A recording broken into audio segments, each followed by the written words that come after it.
नमस्कार। इस वीडियो में हम बात करेंगे किस तरह से UP plus computer operator grade A के लिए प्रिपरेशन की जाए, किस तरह से इसमें अच्छे से अच्छा स्कोर किया जाए। तो सबसे पहले आपको इसका सिलेबस देखना है। अगर आपने अभी तक इसका सिलेबस डाउनलोड नहीं किया है तो आप सरकारी रिजल्ट वगैरह वेबसाइट जो है उन पर जाकर लिंक के द्वारा इसका पूरा सिलेबस जो है पीडीएफ फॉर्म में डाउनलोड कर लीजिए।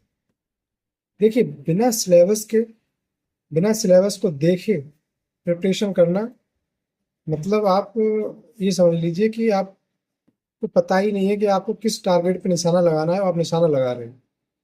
तो सबसे पहली चीज़ जो होती है किसी भी एग्ज़ाम को क्रैक करने के लिए, उसका सिलेबस।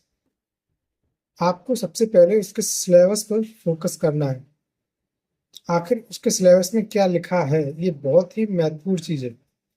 हम लोग प्रिपरेशन करना स्टार्ट कर देते हैं, बस सिलेबस पे कभी फोकस नहीं करते हैं, इधर उधर की चीज़ें पढ़ते रहेंगे, बस जो टारगेटेड है, जो रिक्वायर्ड है, वो कभी नहीं पढ़ते।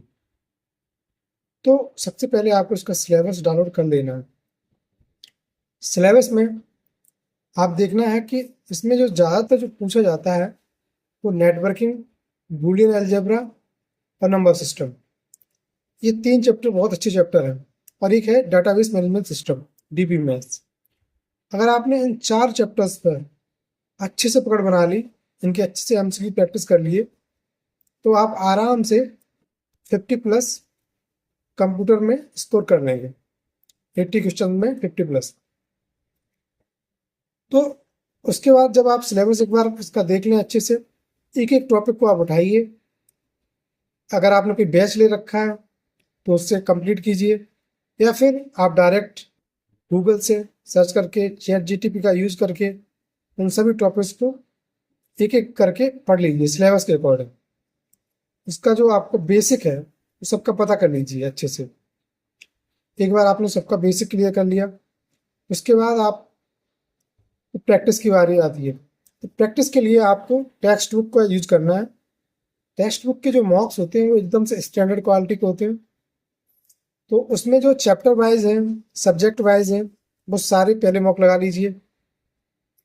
उसके बाद आपको जो फुल मॉक दिए गए होंगे उसमें 10-12 या 15 भी हो सकते हैं, वो सारे मॉक आपको लगा के जाने हैं।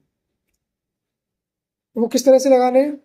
आपको एक गूगल से ही एक ओमास शीट डाउनलोड कर लेनी है जिसमें सर्किल होंगे।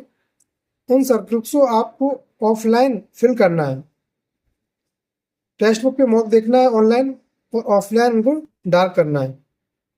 इस तरह से आपको मॉक लगाना है, जिससे आपको पता चलेगा कि जो 10-15-20 मिनट जो सर्किल को डार्क करने में जो टाइम लगता है ना, वो उसे कैसे मैनेज करें। आपने टेक्स्ट बुक पे तो मॉक लगा दिया, 2 घंटे का मॉक आपने 1.5 घंटे में ख़त्म कर दिया, लेकिन जो 15 मिनट होते हैं ना, उनका आपको कोई आइडिया नहीं रहेगा। वो एग्जाम में आपको लगेगा कि टाइम कम हो गया। वो टाइम आपको ऐड करके चलना है अपनी स्ट्रेटजी में, ठीक है। तो जब आप वो मॉक 10 लगा लें तो उसमें आपके कुछ क्वेश्चन गलत होंगे, कुछ सही होंगे। तो आपको जो सही हो जा रहे हैं क्वेश्चन, उन पर ध्यान नहीं देना। जो आप गलत कर रहे हैं क्वेश्चंस को, उनको सेव कर लेना। टेक्स्ट बुक में आप सेव करते जाएंगे क्वेश्चंस को, क्वेश्चन सेव हो जाएंगे। अब जो क्वेश्चन सेव हो गए हैं, जो आपने जो गलत किए थे, जो रॉन्ग क्वेश्चंस थे, उनको आपने सेव कर लिया है। अब उन क्वेश्चंस को आपको बार बार प्रैक्टिस करना है टेक्स्ट बुक से ही। तो आप देखेंगे कि आप जो क्वेश्चन गलत कर रहे थे, वो ही क्वेश्चन आप बार बार गलत कर रहे हैं। तो जब आप धीमे धीमे जो अपनी इन गलतियों पे जब काम कर लेंगे, तो आपका ऑटोमेटिक स्कोर होगा वो इम्प्रूव हो जाएगा, ठीक है। तो और उसके बाद जो, जैसे आपने subject wise, chapter wise full mock पूरे कंप्लीट कर लिए, उसके बाद उनको बार बार, इन्हीं मॉक्स को बार बार ट्राई करना है। कुछ नया नहीं पढ़ना है, इससे बार बार रिवीजन करना है। जो भी आपने नोट्स बना लिए उनको बार बार रिवीजन करना है, क्योंकि माइंड का ऐसा होता है कि 1 हफ्ते 2 हफ्ते बाद हम उन्हीं चीज़ों को पढ़ी हुई चीज़ों को भूल जाते हैं। हमें लगता है कि हमें अच्छे से आ गई वो चीज़, लेकिन एक हफ्ते बाद, 2 हफ्ते बाद वो चीज़ भूल जाते हैं। जितना ज़्यादा रिवीजन करोगे सेम चीज़ को, जितने ज़्यादा मॉक लगाओगे, उतनी अच्छी से क्लैरिटी आएगी। जितनी अच्छी क्लैरिटी आएगी उतनी अच्छी से आप क्वेश्चन पेपर को एग्जाम में अटेम्प्ट कर पाएंगे।